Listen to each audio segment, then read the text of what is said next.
Con nosotros aquí el hijo de Pablo Escobar, Juan Pablo Escobar, ha vuelto a su nombre original, no al que se tuvo que cambiar. Pero en el libro el agradecimiento es para su padre, pero precisamente por enseñarle el camino que no hay que recorrer. ¿Qué camino fue ese? Bueno, justamente mi padre ha recorrido un camino de muchísima maldad, donde dejó el daño de toda una sociedad, una cultura de violencia que quedó arraigada en Colombia. Y pues es una cultura que yo no estuve dispuesto a continuar con ese legado. ¿En qué momento se da cuenta que... ¿En qué momento se inventa el narcoterrorismo? Bueno, el narcoterrorismo comienza con un atentado que nos hacen a nosotros el 13 de enero de 1988 en el edificio Mónaco. Sí. 700 kilos de dinamita que explotaron en la puerta de nuestra casa y destruyeron los vidrios de la ciudad a 1 kilómetro a la redonda. Es ahí, no es mi padre el que se lo inventa, sino su familia la primera víctima del narcoterrorismo. Lo que pasa es que a él se lo recuerda por haber, digamos, hecho una venganza muy fuerte que desarrolló la explosión de más de 2 centenares de bombas después de la primera que le pusieron a su familia. Usted cuenta todo el rato en este libro las dos caras de Pablo Escobar, ¿no? El lado más terrorífico, el lado más sanguinario, sin duda, el asesino también, pero también el padre, el lado más humano. En un contraste brutal de personalidades. Pues es que él era esas dos personas. Por fuera de casa, sin duda que no nos daba el ejemplo, pero dentro era un padre amoroso. Yo recibí solo amor de él. Así que tengo que contar y convivir con esas dos historias, que son ambas ciertas. ¿Cómo se convive siendo el hijo, cómo se vive siendo el hijo de Pablo Escobar? Se sobrevive. ¿Se sobrevive? ¿Escondido? ¿Humillado? No, yo no me escondo, pues estoy dando la cara, contando la historia. Estoy hablando de último, dejé que primero durante años hablaran, inventaran historias sobre mi padre y no me gusta postularme como una víctima. Me ha tocado sufrir muchas persecuciones, no solamente del Estado colombiano, sino de los enemigos de mi padre en general. El hecho de que el Estado, de que su padre intentase doblarle el pulso al Estado colombiano, porque habla usted de que le pusieron una bomba, pero las víctimas de Pablo Escobar no fueron bandas rivales, también. Pero fueron jueces, fueron fiscales, fueron procuradores, fueron políticos, fueron periodistas. ¿Cómo les afectó a usted como familia? Porque al fin y al cabo era Pablo Escobar contra el Estado de Colombia, intentando doblarle el pulso. Sin duda, y en algún punto logró doblarle el pulso cuando cambió su constitución y diseñó leyes a su antojo y decretos para construir su propia cárcel y someterse a ella. En algún momento sí lo logró. A nosotros nos afectaba porque el Estado colombiano no nos reconocía como individuos, sino que nos veía como a Pablo Escobar. Mi colegio fue allanado cuando yo tenía 7 años por parte del Ejército Nacional. No sé a qué iban a buscar a un niño de 7 años. Eso es una infancia, desde luego, que marca, pero también entiendo que marca recibir como regalo a los 9 años, lo vamos a ver en una fotografía, la espada que perteneció a Simón Bolívar, ¿no? Sin duda, bueno, no la valoré como debía, estaba muy pequeño, para mí recibía regalos que disfrutaba mucho más. O sea, aparte para usted no tenía ni siquiera importancia, ¿no? No tenía ni filo siquiera la espada. No tenía ni filo. ¿Y qué hizo? ¿La tiró o qué? La fui perdiendo por ahí en tantas propiedades que teníamos. Éramos dueños de muchas casas, pero no vivíamos en ninguna. Entonces quedó por ahí. Hasta el día que mi padre me llamó a reclamármela, yo le dije, no te la devuelvo porque lo que regalas pues no lo pides. Y él me dijo, no, la necesito urgente. Y yo en realidad lo que estaba era ocultando porque yo no sabía dónde había viajado. ¿Viajó alguna vez a España usted con su padre? No. Pero él sí viajó a España. Tenemos alguna imagen con el día que ganó las elecciones Felipe González, por ejemplo. Sí, ¿no? Él fue parte de la comisión de políticos que encomendó la Cámara de Representantes para venir acá a la posesión. De hecho, una vez vino y se llevó 4 toros. Exactamente, que se sepa. Que se sepa.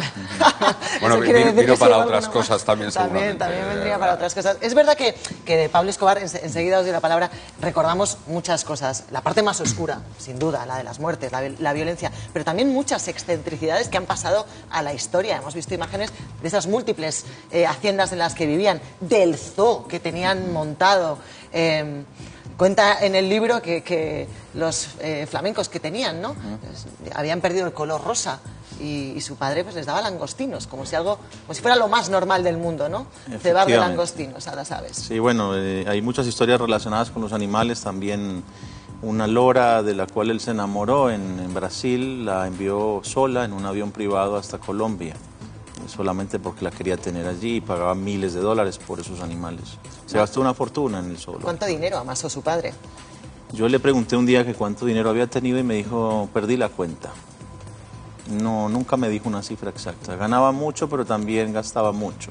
La corrupción no es gratis. La violencia menos. Hay un detalle también en el libro que cuenta cómo solamente en gomas para hacer los fajos de los billetes gastaban $2.000 al mes.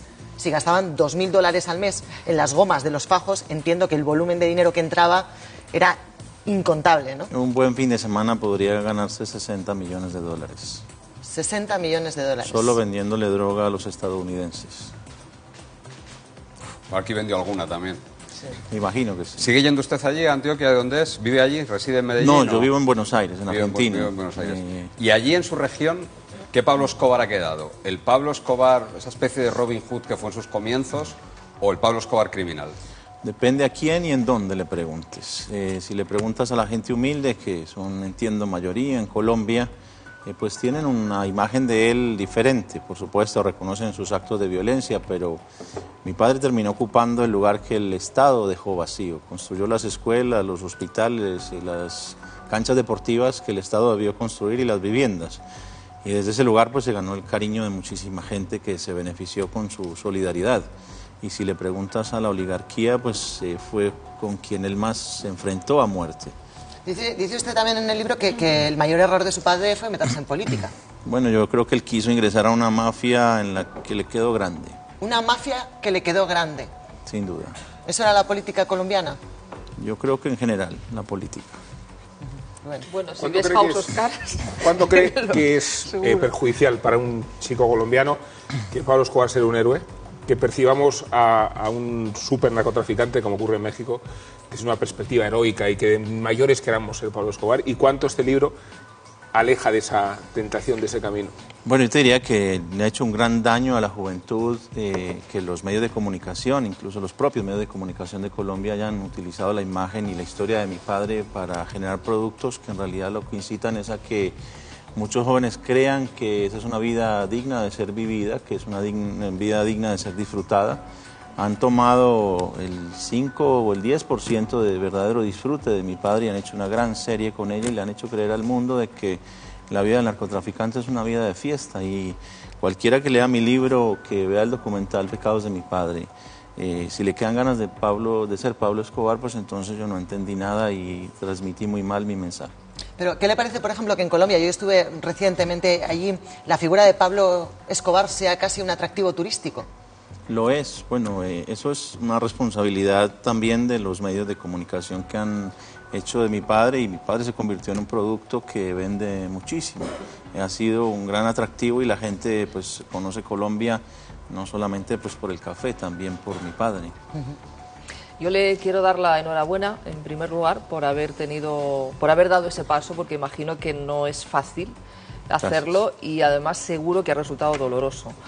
Le quería preguntar por el lado humano, porque su testimonio es muy valioso realmente, porque nos permite conocer una faceta que nos estaba bastante vetada, o al menos no hasta el detalle más en profundidad. ¿Qué edad tenía usted cuando se produce el atentado en el que usted fija que ahí nació el narcoterrorismo? 11 años. 11 años. En el año 88. Y con 7 dice que allanaron el colegio en el que usted estaba. ¿Cuándo tiene usted conciencia de que papá, la figura paterna que todos ensalzamos cuando somos niños, es un criminal, y cómo lo encaja? Bueno, hay una fecha en la que comienzo a enterarme, y es el año 1984, en agosto, cuando muere el ministro de Justicia, Rodrigo Lara Bonilla, por órdenes de mi padre. Hasta entonces las noticias que yo escuchaba o leía de mi padre eran positivas, su ayuda a los pobres, etcétera. A partir de ese momento pues apareció él acusado de ser el autor intelectual de ese magnicidio. ¿Tenía usted qué edad? 7 años. 7 es también. Un campanazo, pero a esa edad tan corta nosotros nos vimos obligados a exiliarnos al día siguiente bajo la protección del general Manuel Antonio Noriega en Panamá. Así que perdimos también el rastro de lo que fue, de cómo las noticias reflejaban esas realidades en Colombia.